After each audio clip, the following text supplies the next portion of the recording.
বাংলাদেশে এবং বাংলাদেশের বাইরে পৃথিবীর বিভিন্ন প্রান্তে যে যেখান থেকে চ্যানেলে দিয়েছেন আপনাদের সকলকে সাদর আমন্ত্রণ তৃতীয় মাত্রা দেখবার জন্য।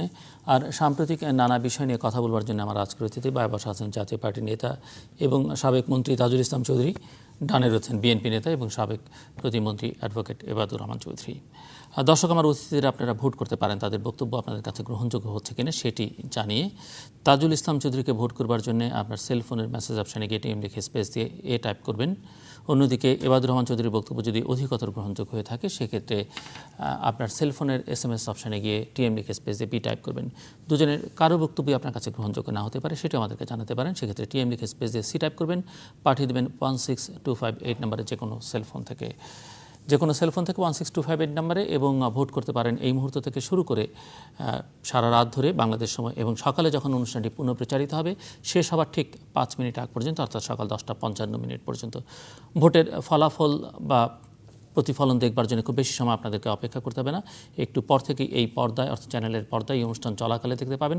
এবং রাতের ভোট, সারা রাত ধরে যে ভোট হবে, সকালে যে ভোট হবে এবং সকালে অনুষ্ঠান চলাকালে যে ভোট হবে সেটি যোগ করে সকালে যখন অনুষ্ঠানটি পুনঃপ্রচারিত হবে তখন দেখতে পাবেন, এবং সেই সময়টা তো ভোটের ফলাফলটা লাইভই থাকবে। আমি আলোচনায় প্রবেশ করছি। অ্যাডভোকেট তাজুল ইসলাম চৌধুরী, আপনাকে দিয়ে শুরু করি।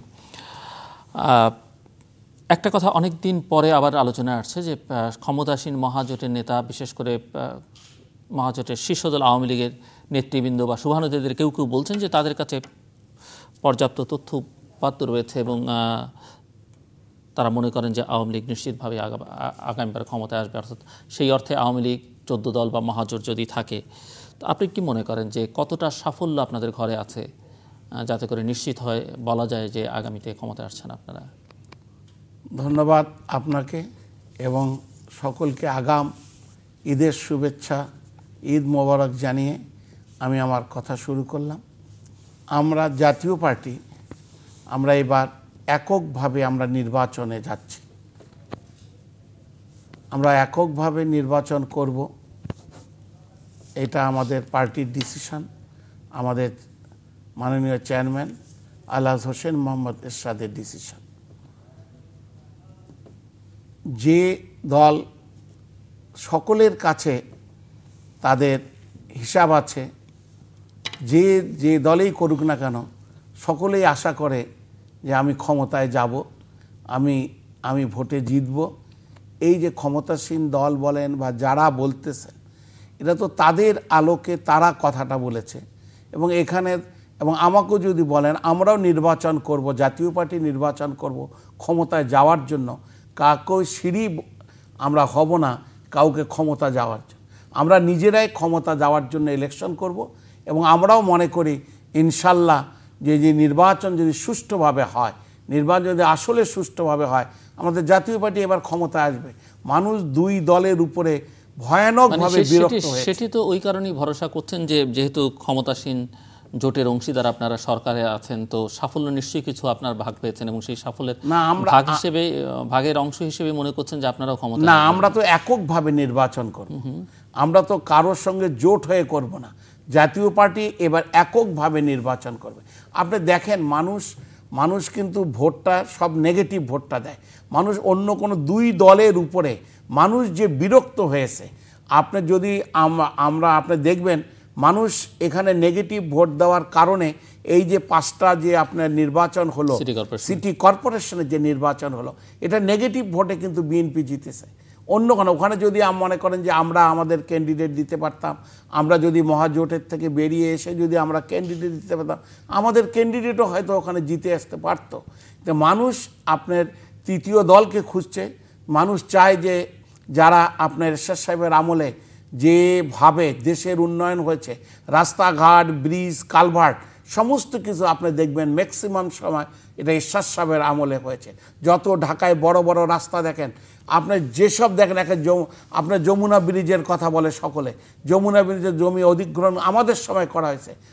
আমি তখন ভূমিমন্ত্রী, আমাদের সময় এই জমি অধিগ্রহণ করেছি, আমরা জাতীয় পার্টি করেছি। তাহলে মহাজোট সরকার কি ব্যর্থ? তাহলে আমি তো মহাজোটের কথা এখানে বলছি না, আমরা এককভাবে কথা বলছেন। আমি বলছি যে আমরা এককভাবে নির্বাচন করব, আমরা সেইভাবে প্রার্থী। আমি বলছি যে আপনি মহাজোটের অংশীদার, মহাজোটের অংশীদার, কিন্তু আপনি বলছেন যে নির্বাচনের ব্যাপারে আমরা আমরা সরকারের অংশীদার হলো আমরা এইবার এককভাবে নির্বাচন করব, ক্ষমতায় যাওয়ার জন্য কারো সিঁড়ি হয়ে না। নির্বাচনের বাইরে কি মনে করেন কতটা সফল আপনারা সরকার? না, আপনার এখানে আপনার যে অনেক অনেক ব্যাপারে তারা আসলে তো অনেক ব্যাপারে তারা সাকসেস হয়েছে, এটা তো বলা যাবে না যে একদম সম্পূর্ণ রেজাল্ট ইজ জিরো, এটা তো বলতে পারবে না। অনেক ব্যাপারে তারা তো অনেক ভালো কাজ করেছে। আমরা যেটা মহাজোটে থাকলো যে জিনিসগুলো খারাপ, আমাদের চেয়ারম্যান আমরা সেই সমালোচনা করেছি। আমরা প্রথম দিন থেকে কিন্তু সমালোচনা করছি এই জিনিসগুলি খারাপ, এই জিনিসগুলো হওয়া উচিত, এটা জাতীয় পার্টি করেছে এবং আমরা সেটা করছি, আমরা এখনও করছি। আমরা এবার সেই জন্যই আমি বারবার বলছি যে আমরা এইবার একক নির্বাচন করব এরশাদ সাহেবকে ক্ষমতায় আনার জন্য, জাতীয় পার্টিকে ক্ষমতা আনার জন্য। জাতীয় পার্টি এককভাবে নির্বাচন করবে, আমরা কারোর সঙ্গে এবার জোটে যাব না। জি, সাহেবাদুর রহমান চৌধুরী, উনি বলছেন যে দুই দলই খারাপ, আওয়ামী লীগ বিএনপি দুটোই খুব খারাপ এবং ওনারা ভালো, ওনারা এককভাবে করবেন এবং আশাবাদী। আমার প্রশ্ন হচ্ছে যে এই আসলে আপনারা কতটা খারাপ, আর ভালো হলে অন্যদের চাইতে আপনারা কেন ভালো, কতটা ভালো মানুষ কেন আপনাদেরকে ভোট দিয়ে ক্ষমতায় আনবে? সবাইকে আসসালামু আলাইকুম। ভালো এবং মন্দের বিবেচনা পিপলস পারসেপশন উপর। সর্বশেষ পারসেপশন অনুযায়ী বিএনপি এবং 18 দলীয় জোট শীর্ষে আছে জনপ্রিয়তার এবং ভালো হিসেবে সার্টিফিকেট পাওয়ার। 5টি সিটি কর্পোরেশনের সাম্প্রতিক ফলাফল তাই বলে। সেটি তো স্থানীয় সরকারের নির্বাচন, আর হ্যাঁ, স্থানীয় সরকারের সবসময় যারা ভালো করে তারা জাতীয় নির্বাচনে ভালো নাও করতে পারে। উত্তরটা তাই হবে আমি আশা করেছি। প্রথম কথা হচ্ছে যে দল ভালো কি মন্দ, প্রার্থী ভালো কি মন্দ, নীতি ভালো কি মন্দ, কাজ ভালো কি মন্দ ম্যাটার করে না। এই বিষয়গুলোই নির্ভর করে জনগণ যাকে ভালো বলবে। নিজে যারে বড় বলে বড় সেই নয়, লুকে যারে বড় বলে বড় সেই হয়। এই আমরা ছোটোবেলার থেকে পড়ছি, আপনি আমি সবাই, এবং আমরা গণতান্ত্রিক পদ্ধতি তাই দেখতেছি। যে প্রসঙ্গটি উত্থাপন করেছেন আমার শ্রদ্ধেয় প্রতিপক্ষ জনাব তাজুল ইসলাম চৌধুরী সাহেব, যে আগামী নির্বাচন ওনারা একক করবেন। আগামী নির্বাচন হবে কার অধীনে হবে, কার অধীনে হলে ওনারা একক করবেন, কার অধীনে হলে ওনারা নির্বাচনে অংশগ্রহণ করবেন, এই বিষয়টি এখনো পরিষ্কার নয়।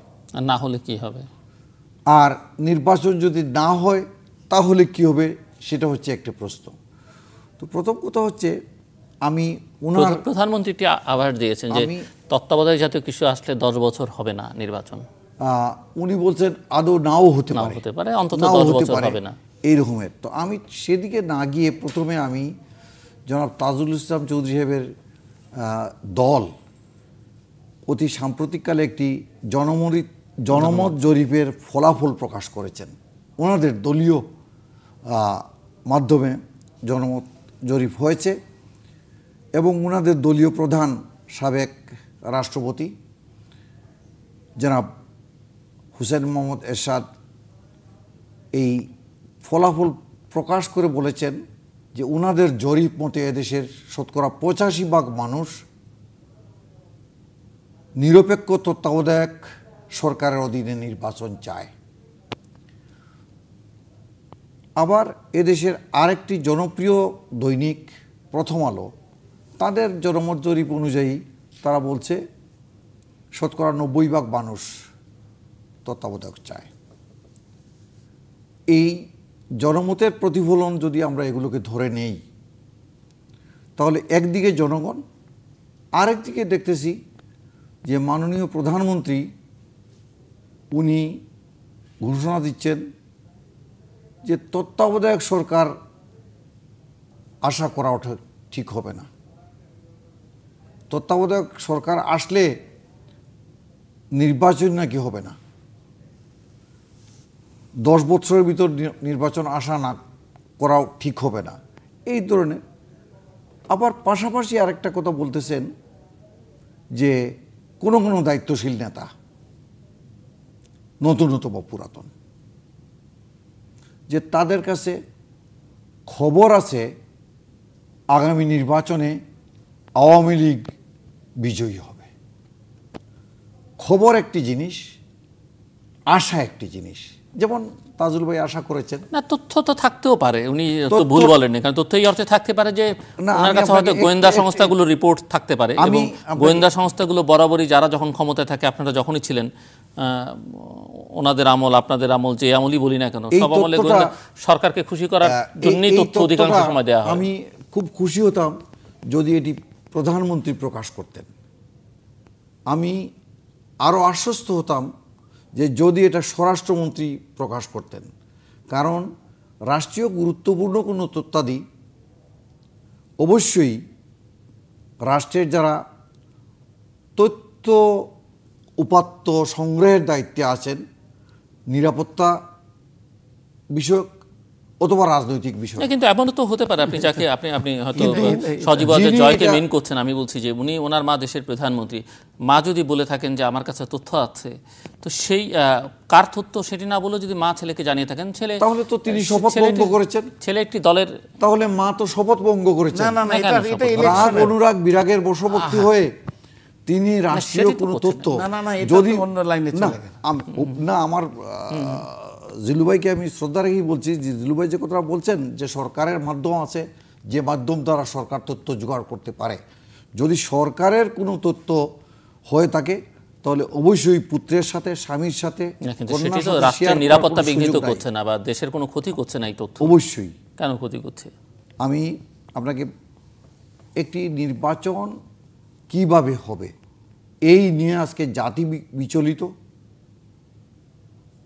আজকে আন্তর্জাতিক সম্প্রদায় বিচলিত, সবাই উদ্বিগ্ন, রাজনৈতিক দলগুলো উদ্বিগ্ন, জনাব তাজুল ইসলাম চৌধুরী সাহেবের দল উদ্বিগ্ন। এই কথাটিকে একটি রেটরিক হিসেবে নিচ্ছেন না কেন? উনি হয়তো ওনার নেতাকর্মীদের চাঙ্গা করবার জন্যই বলেছেন। হ্যাঁ, আমি সেই দিকে আসছিলাম, আপনি আমার কথাটাই বললেন যে এটা হচ্ছে দোষের কি হলো? না, দোষের আমি বলছি না, আমি দোষ বললি না, কিন্তু না, কিন্তু আমি দোষ বলছি। আপনার দল থেকে নানা ধরনের প্রতিক্রিয়া ব্যক্ত করা হচ্ছে। হ্যাঁ, প্রতিক্রিয়া তো করবই, কারণ নির্বাচন কিভাবে দিবেন তার আগেই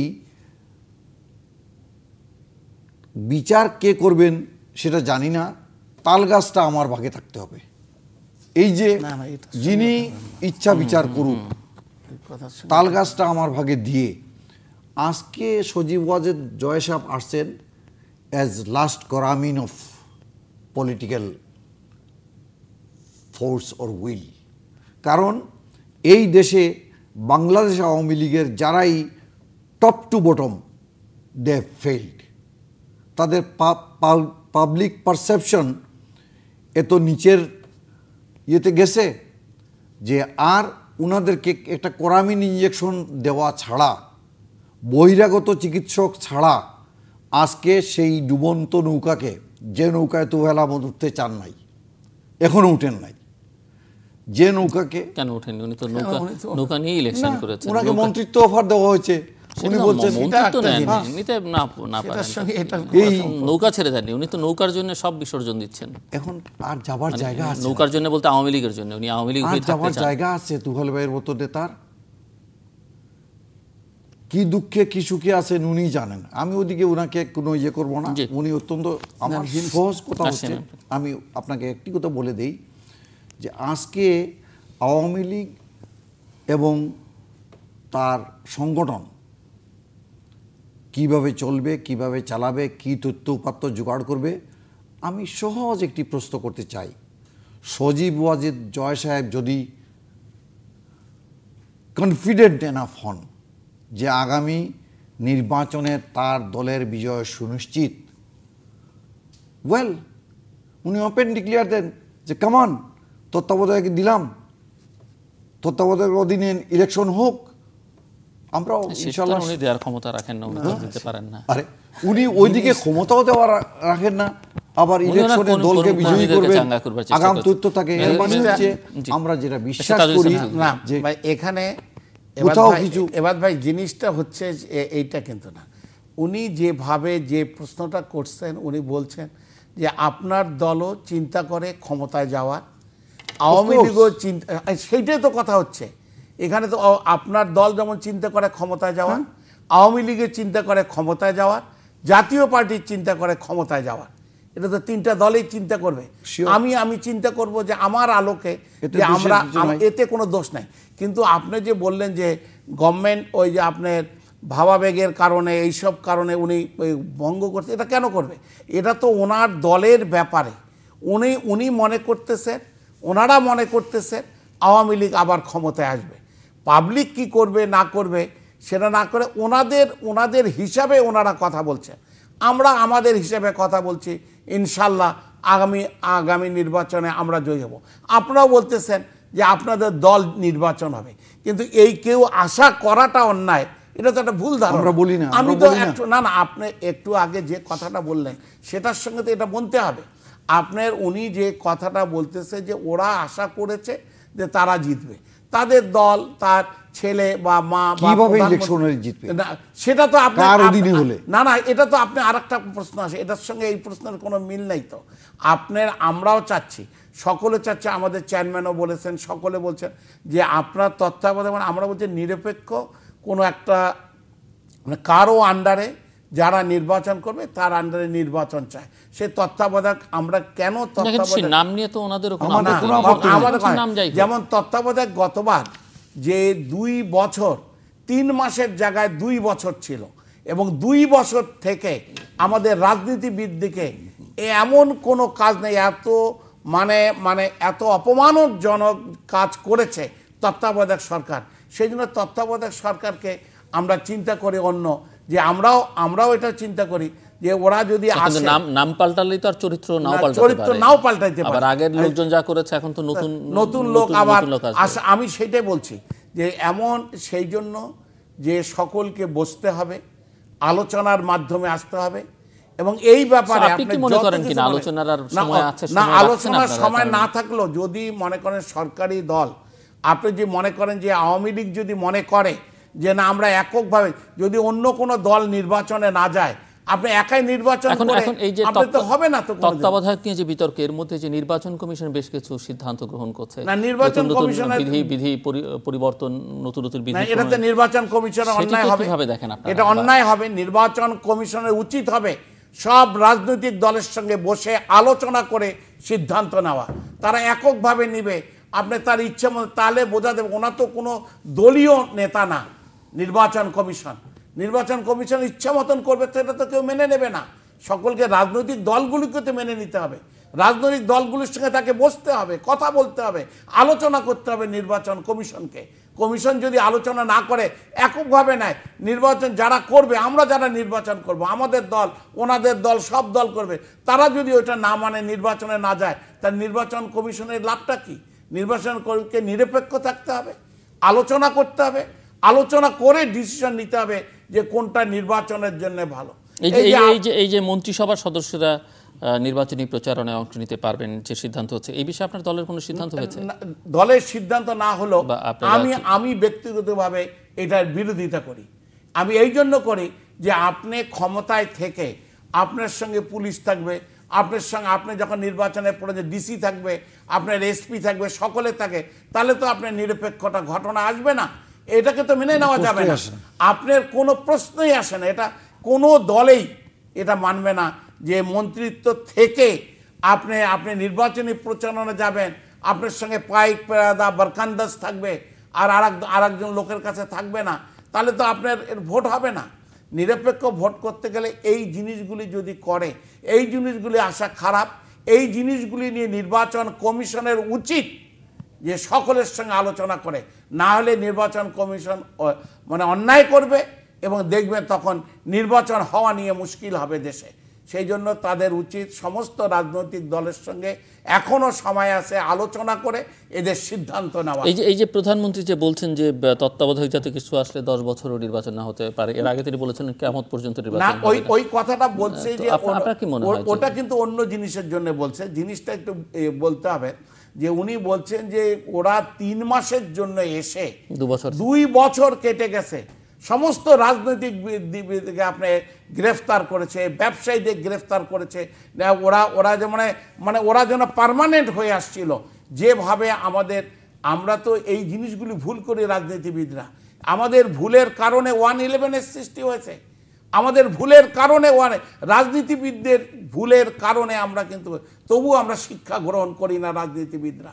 এখানে আপনি মানতে হবে যে ওই সকলে করে যে আপনার তত্ত্বাবধায়ক আসলে যদি আবার 2 বছরের জায়গায় আবার 5 বছর থাকে, আবার যদি ভিতরের কেউ তাদেরকে যদি আবার তাদেরকে নাড়ায়, ফ্ল্যাগ নাড়াবে, তারা আবার ওই ফ্ল্যাগের ইশারায় কাজ করবে, এই আতঙ্কগ্রস্ত সকলে থাকে, অন্য কোনো কারণে আমার মনে হয় না।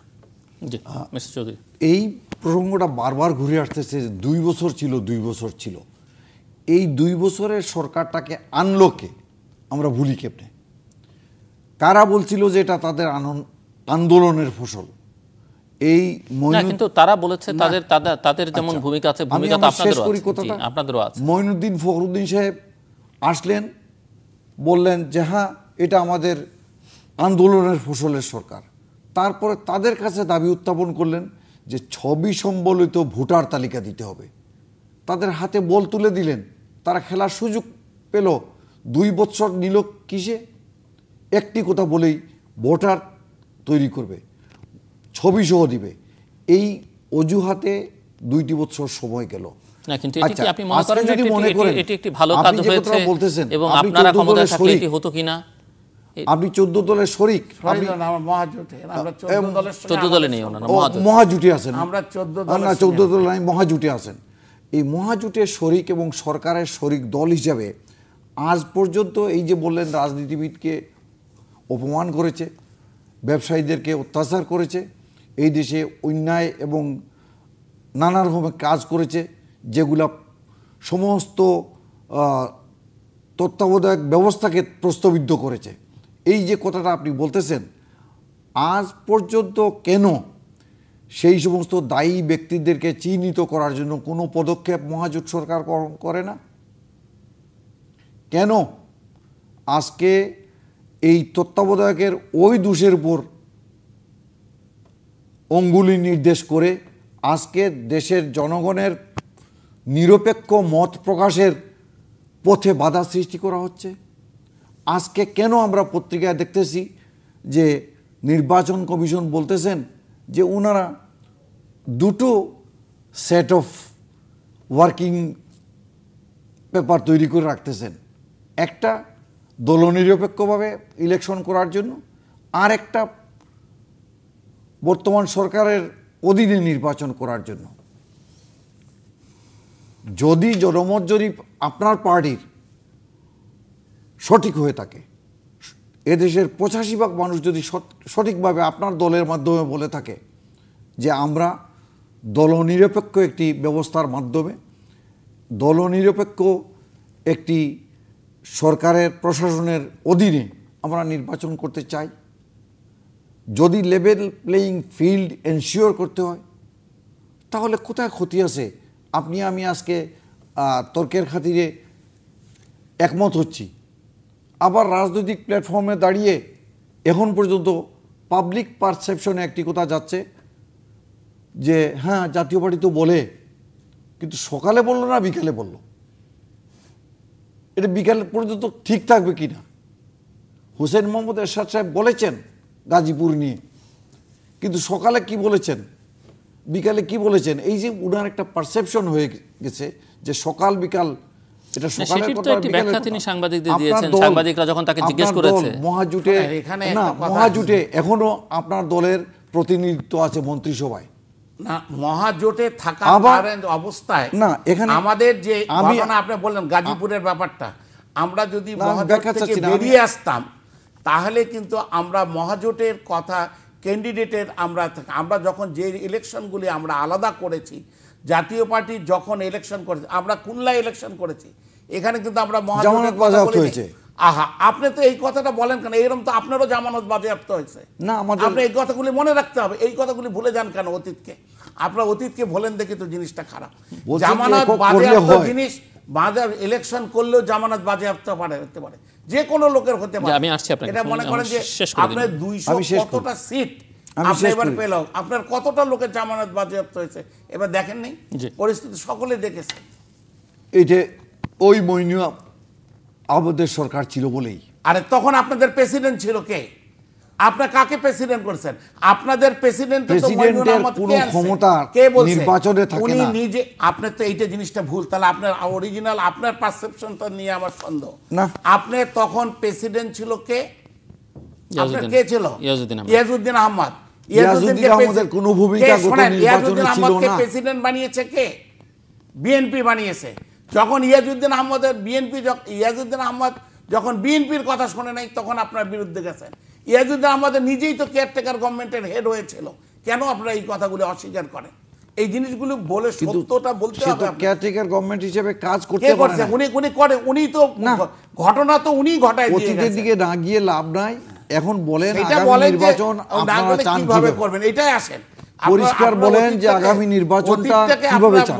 এখনো ভুলে যাই। কোন লোক বলতেছে, কোন লোকের ধারণা যে যখন কোনো দলকে পাওয়া যাবে না এই সরকারের অধীনে নির্বাচনের জন্য, তখন শেষ পর্যন্ত মহাজুটে একটা খেলা হয় কিনা। এই যে আপনাদের কোন মহলের জাতীয় পার্টি তখন বিরোধী দল, আমরা নির্বাচন করব ক্ষমতায় যাওয়ার জন্য, এবং আমরা কারো সিঁড়ি হয়ে আমরা ব্যবহার হব না। এবার যে যতই বলুক, যেভাবে বলুক, আমরা নির্বাচন করব। উনি বলছেন যে বিএনপি কে মাইনাস করে, কেন বিএনপি কে মাইনাস আওয়ামী লীগ জাতীয় পার্টি লড়াই করবে? তাহলে যদি আওয়ামী লীগ মনে করে ক্ষমতায় যাবে আর বিএনপি মনে করতেছে আমাকে মাইনাস করবে, তাহলে তার হলো না কথা। কেন আপনি অতীত, এই যে আপনি আবার আরেকটা আপনি এই অভিজ্ঞতা বলতেছেন কেন? মানে অভিজ্ঞতা কার আছে? এই কারণে যে জাতীয় পার্টি যখন সরকারে তখন একবার আওয়ামী লীগ নির্বাচনে অংশ নিয়েছিল, সেটির প্রতিদান হিসেবে আওয়ামী লীগ এখন ক্ষমতায়, জাতীয় পার্টি এটা কোনোদিনও হবে না। আপনার বিএনপি এককভাবে নির্বাচন করেনি, 15 ফেব্রুয়ারি নির্বাচন হয় নাই। আপনার কোন পার্টি গিয়েছে এককভাবে নির্বাচন করে, এককভাবে পার্লামেন্টে এসে এককভাবে সমস্ত আইন বদলে তারা কাজ করে? 7 দিন লাগাতার হরতাল করেছিলেন আপনারা। অবশ্যই। হ্যাঁ, আজকে সেই 7 দিন লাগাতার হরতাল করে আমি তো সেইটাই বলছি, যে দাবি আদায় করলেন, এই দাবি আজকে পরিত্যাগ করতেছেন কেন? না, সেটা তো আপনারা করেন না ইলেকশন। এই কথা অতীত থেকে যে দাবিটা আদায় করার জন্য এই নির্বাচন হয়েছিল। আমি যেটা বলতে চাই, অতীত থেকে আপনারা কেউ শিক্ষা নেই না। আমরা এই রাজনীতিবিদদের এই কারণে 111 এর সৃষ্টি হয়েছে, আমাদের ব্যর্থতার কারণে, রাজনীতিবিদদের চরম ব্যর্থতার কারণে। আপনারা বলতেছেন যে আপনাদের এই রাগ, ক্ষোভ, বিরাগ সবকিছু পাওয়া না পাওয়ার একটা বেদনা। কথা ছিল প্রথম 6 মাস রাষ্ট্রপতির দায়িত্ব পালন করবেন, পান নাই। কথা ছিল সব। আপনি কেমন করে জানেন যে কথাটা ছিল? পত্রিকায়। আপনার পত্রিকায় সবগুলোকে রায় পত্রিকায়, তাহলে তো অনেক কিছু পত্রিকায় ইন্টারভিউ হবে। কোনোদিনও না এটা বলা হয়েছে, চুক্তি হয়েছে যে আমার মামলাগুলো তোলার কথা ছিল। না, কোনোদিনও বলেনি। কোনোদিন আমরা আমাদের মামলা না, এই তাহলে তো প্রশ্ন আসবে যে আপনারা কোনো মামলা আপনার আমাদের চেয়ারম্যান, না ভাই আপনাকে এটা বলতে হবে। তাহলে এই প্রশ্নটা আসবে যে চেয়ারম্যানের মামলা আপনি বলেন একটা গভর্নমেন্ট তুলেছে, কোর্টের মাধ্যমে উঠছে, আমরা কখনো তাদের কাছে অ্যাপ্লিকেশনও দেই নাই যে আমাদের মামলা আপনারা উইথড্র করেন। তাহলে এই প্রশ্ন আসবে তো, আপনারা সরকারের সমালোচনা করছেন আজকে অনেকদিন ধরে, অন্যায়গুলোকে আমরা একা নির্বাচন করবেন সেটা বলছেন অনেকদিন ধরে, কিন্তু তাহলে মহাজোট ছাড়ছেন না কেন? আমরা মহাজোট কখন ছাড়তে হবে? আমাদের চেয়ারম্যান তো বলেছে, আমি সৈনিক, আমি জানি কখন কোন পদক্ষেপ নিতে হবে। আমরা কেন ভুল সিদ্ধান্ত? আমরা দেখব পরিস্থিতি সরকার ছাড়েন বা না ছাড়েন, আমাদের কোনো ইয়ে নয়। বিনয়ের সাথে বলছি যে সরকার ছাড়বেন কি ছাড়বেন না এটা আমাদের কোনো বিষয় না, এটা আপনাদের একান্তই নিজস্ব ব্যাপার। কিন্তু একটি হচ্ছে যে কথাটা আপনারা বলতেছেন যে আগামী নির্বাচন দেশের জনগণ তত্ত্বাবধায়ক চায়, অতএব আমিও চাই। তাহলে আমরা জনগণের পক্ষে। হ্যাঁ, সেই কথাটা বলেন না কেন? যে জাতীয় পার্টি জনগণের সুরে কথা বলে, জনগণের ব্যথায় অনুভব, মানে ওরা মানে জাতীয় পার্টি চিন্তা করে। তাজুল ভাই, আপনার নেতা বলেছেন যে জনগণ যেহেতু তত্ত্বাবধায়ক চায়, আমিও সেই জন্য চাই। অবশ্যই। এই যে অবশ্যই বলছেন, এই জনগণ চায় বলে চায়। তাহলে আমাদের চেয়ারম্যান যদি এটা বলে থাকে এটা অন্যায় করছে না? জনগণ চাচ্ছে, দেশের লোক চাচ্ছে, আমিও চাই, এটা তো কোনো অন্যায় না। অন্যায় না। আমি আই এম ভেরি হ্যাপি যে উনি এই যে একটা কথা বলেছেন, এবং আরেকটি কথা বলেছেন যে এই দেশের 85% মানুষ তত্ত্বাবধায়ক চায়। জরিপের ফল, এই জরিপের ফল, এই জরিপটা জাতীয় পার্টির দ্বারা সংগৃহীত মত। আজকে জাতীয় পার্টির সংগৃহীত মত অনুযায়ী 85% মানুষ, আপনি তো জনগণের জন্য রাজনীতি করেন, আমরা জনগণের জন্য রাজনীতি করি, সবাই বলে জনগণের জন্য রাজনীতি করি। এখন আপনারা এবং আমরা বেসিক একটা পয়েন্টে এক। বেসিক পয়েন্টটা কি? যে আমরা জনগণের জন্য রাজনীতি করি। অবশ্যই সব দলই তাই করবে, করি, সব দলই তাই বলবে জনগণের জন্য। না, সব দলের বলার মধ্যে আর করার মধ্যে তফাৎ আছে। এখন আপনি বলছেন যে 85% মানুষ, আপনাদের হাতে তথ্য আছে, জয় সাহেবের কাছে যেমন তথ্য আছে আগামী নির্বাচনে ওনার দল বিজয়ী হবে, আপনাদের কাছে তথ্য আছে 85% মানুষ তত্ত্বাবধায়ক চায়। প্রথম আলো পত্রিকার কাছে তথ্য আছে 90% মানুষ তত্ত্বাবধায়ক চায়। আর আমরা সেই জনমতের প্রতিফলন দিয়ে বলছি যে তত্ত্বাবধায়ক সরকার, অথবা যে নামেই বলেন, একটি নিরপেক্ষ ব্যবস্থার অধীনে আগামী নির্বাচনটা অনুষ্ঠান করেন। সেই নির্বাচনে নিরপেক্ষভাবে অনুষ্ঠিত হলে আপনিও মানবেন, আমিও মানব, বিশ্ব মানবে, সবাই মানবে। এই জিনিসে তো আমাদের দ্বিমত করতে কারো এখানে দ্বিমতটা করলো কে? হ্যাঁ, দ্বিমতকে আমি দ্বিমত করছি, আপনি করতেছেন না।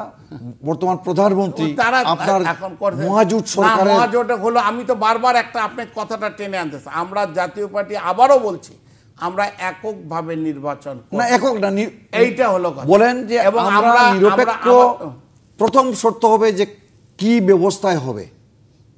আপনারা কি আওয়ামী লীগের অধীনে এককভাবে নির্বাচন করবেন, কিন্তু আপনি কি আওয়ামী লীগের অধীনে হলে করবেন? দাবি না মেনে নির্বাচন করে সেই নির্বাচন করবেন। এই কথাটা পরিষ্কার, আপনি একটা জিনিস বললেন, এই কথাটা পরিষ্কার করুন। আপনি একটা জিনিস শুনেন না কেন? আপনি এখনই বললেন একটা কথা বলেন যে এরশাদ সাহেব বলেছেন আমাদের পার্টির চেয়ারম্যান, না শোনেন, উনি বলেছেন যে আমাদের পার্টির চেয়ারম্যান বলেছে যে 85% লোক যেহেতু আপনার নিরপেক্ষ অধীনে নির্বাচন চাচ্ছে, সেই জন্য আমিও চাচ্ছি।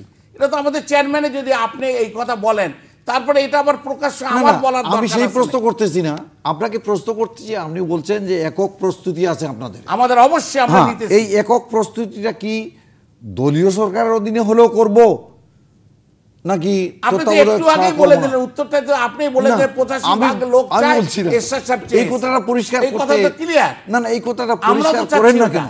আরে ভাই, আমরা তো ওইটা চাচ্ছি দেখে এরশাদ সাহেব বলেছেন। উনি আস্থা রাখতে পারছেন না যে আপনি ওনার কারো আস্থা না আস্থার শোনেন, সেই জন্য তো বলি আমরা যেটা বলেছি যে আপনারা সব কিছু বাদ দিয়ে ওই যে আপনারা রাষ্ট্রপতি ফর্মে চলে আসেন, এরশাদ সাহেবও দাঁড়াও, আমাদের বিরোধী দলের নেত্রী দাঁড়াও, প্রধানমন্ত্রী দাঁড়াও, কে এরশাদ সাহেব যেতে না কে যেতে এটা জনগণই বুঝাই দিবে যে কে দেশের পার্লামেন্টারি ফর্মে পার্টনার অফ দি গভর্নমেন্ট থেকে it is up to your party. আপনার পার্টির তো যথেষ্ট সংখ্যক সদস্য আছেন, কেউ একজন একটা নির্বাচনী ব্যবস্থা নিয়ে এটা বিল আনেন, এটা বেসরকারি বিল আনেন। আপনি তো নিজে পার্লামেন্টে ছিলেন, আমি ছিলাম যখন, এবং আপনি এনে কয়টা আপনার বেসরকারি বিল আপনি কয়টা পাস করাইতে পারছেন? কতদিন হয়েছে? জনগণ জানবে যে, আমাকে বলেন, জনগণ জানবে যে নিজেও ছিলেন, আমি তো আপনার সঙ্গে একসঙ্গে ছিলাম। বলেন যে এইটা আসছে, এইটা পাস হয়েছে। জনগণ জানবে যে জাতীয় পার্টি একটি নিরপেক্ষ সরকারের অধীনে নির্বাচন চায়। আর এটা তো ওপেন বলেছে আমাদের চেয়ারম্যান, তারপরও আপনি এই কথাটা কেন আবার আনতেছেন? এখন এই কথাটা বারবার একক প্রস্তুতি আছে, এই একক প্রস্তুতি আমরা একক প্রস্তুতি নিয়ে নেব না, আমরা ক্যান্ডিডেট রেডি করব না। আমরা হঠাৎ আপনি যদি ইলেকশন হয় তাহলে আমি আমার ক্যান্ডিডেট রেডি করব না। জনারণ্যে কথা প্রচলিত আছে যে ডামি হ্যান্ড হিসেবে প্রস্তুত আছেন। এইটা ওই যে সেই জন্য আপনাদের এই কথা বলে বলে আপনাদের মধ্যে কোনো শঙ্কা আছে? দেশটা শুনেন, আমাদের কোনো বিএনপি এটি নিয়ে শঙ্কিত কিনা? আমাদের কোনো শঙ্কা নাই, আমাদের কোনো শঙ্কা নাই। আপনি জানেন না আমাদের অবস্থান স্পষ্ট। কোন দলের কারণে দেশে 111 আসছে এটা জানেন না? এই কারা আনছে, কারা তখন মানে না? যারা আপনারা ক্ষমতায় যখন থাকেন, একমাত্র এরশাদ সাহেব ছাড়া ক্ষমতায় যে কেউ ক্ষমতায় ছাড়তে চেয়েছে, এরশাদ সাহেব ছাড়ছে, অতীতের দিকে আর যেতে কেউ চাই না, ছাড়ছে? অতীতের দিকে যেতে চাই না, আমি সামনের দিকে যেতে চাই। আমি সেইটা বলেন। আপনি অতীত না টালে তো রাজনীতি হবে না। অতীত থেকে আপনাকে শিক্ষা গ্রহণ করতে হবে। আমরা কোন কোন ভুল করেছি রাজনীতিবিদরা। ভুল আছে বলেই এই কাজগুলো হচ্ছে, এবং ভুল সংশোধন করতে হলে এই রাজনীতিবিদদেরকেই করতে হবে। অবশ্যই, আমি তো সেইটাই বলতেছি। এই রাজনীতিবিদদেরকে করতে হবে। রাজনীতিবিদদেরকে যদি করতে হয়, তাহলে প্রথম কথা হচ্ছে নীতিগতভাবে ন্যূনতম কয়েকটি বিষয়ে ঐক্যমত্য আসতে হবে। এক, যে তত্ত্বাবধায়ক বা নিরপেক্ষ সরকার বা অন্তর্বর্তীকালীন সরকার যে নামেই হোক, এটার দুটো আমাদের দেশে পরীক্ষিত দুটো বিষয় আছে। যেদিন হুসেইন মোহাম্মদ এরশাদ সাহেবের হাত থেকে ক্ষমতা দেওয়া হয়েছিল চিফ জাস্টিস শাহাবুদ্দিন সাহেবের হাতে, চিফ জাস্টিস শাহাবুদ্দিন সাহেব তখন একজন রাষ্ট্রের কর্মকর্তা ছিলেন। শেষের দিকে আপনি আর 1 মিনিট সময় আমি শেষ করে নিচ্ছি, যে তখন যে ব্যবস্থা ছিল, পরবর্তীকালে এটা রেটিফাই করা হয়েছে একাদশ সংশোধনের দ্বারা। এই যে বর্তমানে যে কথাগুলো হচ্ছে, মহামান্য সুপ্রিম কোর্টের রায় প্রকাশের আগে রায়ের দোহাই দিয়ে পঞ্চদশ সংশোধনী করা হয়েছে। পঞ্চদশ সংশোধনী বহাল রেখে আগামী নির্বাচনে কি ব্যবস্থায় হবে, এটির ব্যাপারে আপনি একটা মূল্যবান কথা বলেছেন মাঝখানে, যে নির্বাচন কমিশন যা তা কাজ করলেই হবে না, কারণ এর দায় দায়িত্ব অবশ্যই পালন করতে হবে রাজনীতিবিদদেরকে নিয়ে। এই রাজনীতিবিদদেরকে নিয়ে যদি করতে হয়, দেশের প্রধান প্রধান রাজনৈতিক প্রতিনিধিত্বশীল দলগুলোর সাথে আলোচনার মাধ্যমে করতে হবে, এবং প্রধানত সরকার এবং বিরোধী দল অবিলম্বে, আর 92 দিন সময় আছে এই সরকারের, শেষ করতে হবে। প্রধানত সরকার এবং বিরোধী দল উভয়ের আলোচনার ব্যবস্থা করতে হবে। আজকের সরকার আলোচনার দিকে না এগিয়ে সংঘাতের দিকে দেশকে ঠেলে দিচ্ছেন। সংঘাত কখনো কারো জন্যই মঙ্গল বয়ে আনবে না। আমি বারবার বলছি যে আলোচনা করতে হবে, আলোচনায় বসতে হবে, এই দায়িত্ব নিতে হবে বর্তমান সরকারকে।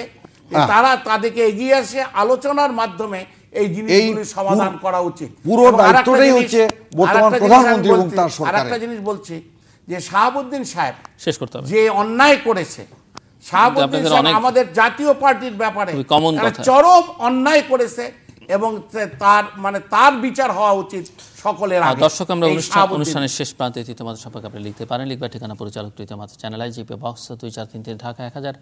যারা ইমেল করতে চান তারা করতে পারবেন এই ঠিকানায়। আপনি @তৃতীয়মাত্রা.com 16258 নাম্বারে SMS করতে পারেন যে কোনো সেলফোন থেকে, এবং SMS করবার সময় TM লিখে স্পেস দিয়ে আপনার মতামত রাখবেন। ইন্টারনেটে তৃতীয় মাত্রার সঙ্গে যুক্ত থাকতে, তৃতীয় মাত্রা সম্পর্কে জানতে এবং মতামত রাখতে ব্রাউজ করতে পারেন তৃতীয়মাত্রা.com, facebook.com/তৃতীয়মাত্রা, twitter.com/তৃতীয়ম এবং youtube.com/তৃতীয়মাত্রা। আর আপনাদের মতামত আমাদের অনুষ্ঠান তৃতীয় মাত্রা আপনি দেখবার আমন্ত্রণ রইল। তৃতীয় মাত্রার এই পর্বটি আপনি আপনার মোবাইল ফোন থেকে শুনতে পারবেন 1625 এটি ডায়াল করে, অর্থাৎ তৃতীয় মাত্রার সর্বশেষ পর্বটি এবং পুরনো পর্বগুলো শুনবার জন্য আপনার সেলফোন থেকে 16258 নাম্বারে ডায়াল করতে পারেন। মিস্টার ইবাদুর রহমান চৌধুরী এবং মিস্টার তাজুল ইসলাম চৌধুরী, অসংখ্য ধন্যবাদ আপনার দুজনকেই। দর্শক মণ্ডলী, দুজন রাজনীতির কথা বলতে বলতে একজন তো বিচারই চাইলেন, একজন প্রাক্তন বিচারপতি বা রাষ্ট্রপ্রধানের বিচার আসলে করতে হলে বাংলাদেশে অনেকেরই বিচার করতে হবে, নানা কারণে করতে হবে। এই বিচারের মধ্যে আমরা একটু কমই যাই, বরং আত্মোপলব্ধির কথা যেটি আরেকজন রাজনীতিক বলেছেন যে আমাদের রাজনীতিকরা অনেক ভুল করেছেন, সংশোধনটা আসলে রাজনীতিকদেরই করতে হবে, এবং এই বিষয়ে দুজনই একমত।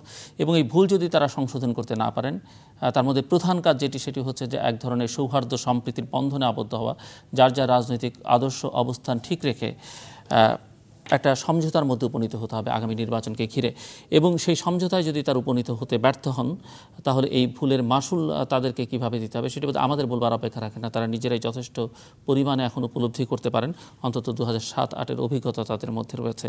এবং আমাদের শঙ্কা যেখানে বা আতঙ্ক যেখানে যাই বলি না কেন, বা যে কারণে আমরা উদ্বিগ্ন, সেটি হচ্ছে যে রাজনীতিকরা সাফার করবেন ঠিক আছে, কিন্তু তাদের জন্য দেশের সাধারণ মানুষকে সাফার করতে হয়, দেশের অর্থনীতি ক্ষতিগ্রস্ত হয়, সেটি যেন আমাদের রাজনীতিকরা মাথায় রাখেন। দর্শক, আমাদের সঙ্গে থাকবার জন্য অসংখ্য ধন্যবাদ। আপনাদের সবার জন্য শুভকামনা।